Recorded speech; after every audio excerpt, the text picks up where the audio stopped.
Guys, oh. Tinulang manok. Yan, masarap yan sa probinsya. Dito lang yan sa probinsya. Oh. Mga 4 kids lang ang may ganitong mga karanasan sa buhay. Ng mga rich kids, hindi nila alam yan. Kaya, best experience namin to nung mga kabataan pa kami hanggang ngayon. Kaya nami-miss namin talaga to. Kaya, bumabalik talaga kami sa probinsya. Dito yung probinsya ni Mr. ko. Dito sa Banggid, Abra.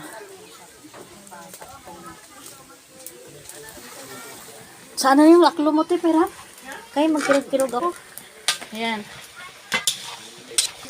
Sarap yan, guys.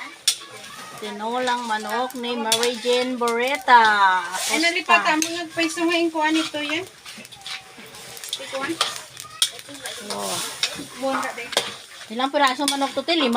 Mariusip. Oo, dula. Ay, dalawa lang yan, te. Ang dami. Ang Laki. Kinatay namin yung manok namin doon, te. Parang sobrang laki niya. sobrang laki.